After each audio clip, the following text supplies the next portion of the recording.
The poem A Prayer for My Daughter, written by William Butler Yeats, is an intensely personal poem written in the year 1919, a few weeks after Yeats's daughter Anne was born. This poem speaks about the anxiety felt for the well being of his daughter, as also about the anxiety shared by all fathers all over the world torn by war and greed. He thinks how his daughter will face the coarse and vulgar world.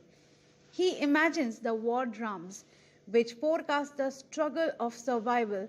He thinks that the cruelty of man is more dangerous than the murderous innocence of the sea.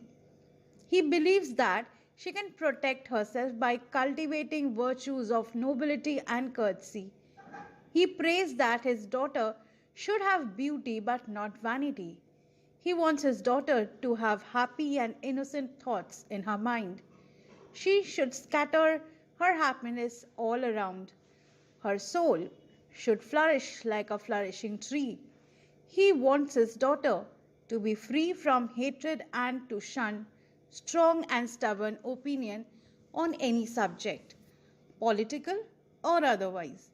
He wants innocence to replace hatred. It will give inner peace to his daughter. His wishes his daughter to get married in a good aristocratic family and live a happy life.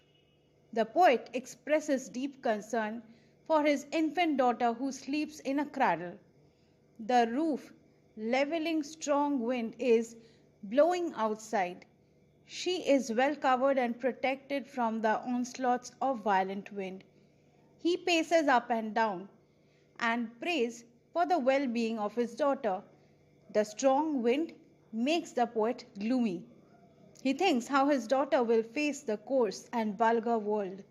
He imagines the war drums which forecast struggle for survival. He thinks that the cruelty of man is more dangerous than the murderous innocence of the sea.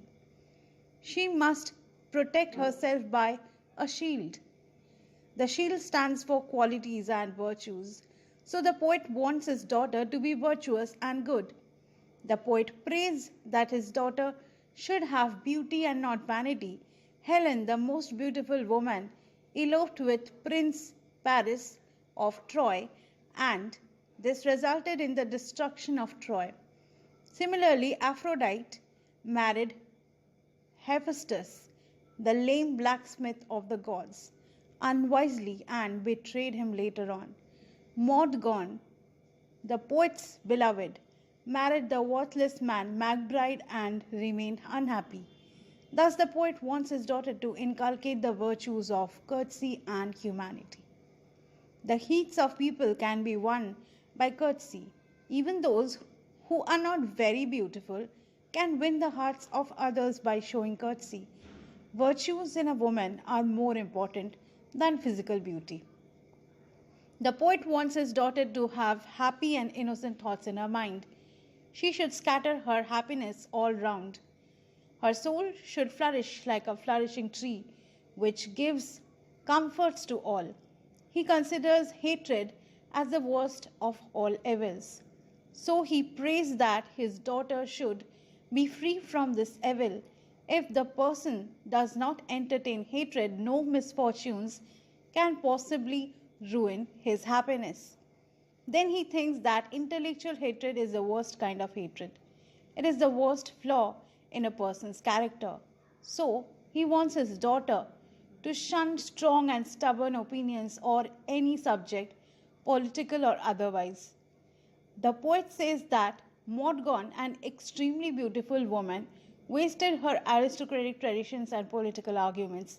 If hatred is replaced by innocence, it can bring happiness to all. It will give inner peace to his daughter.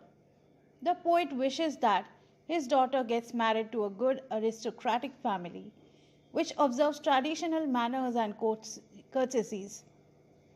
Hatred and arrogance will have no place in that family. Arrogance and hatred are the traits of masses.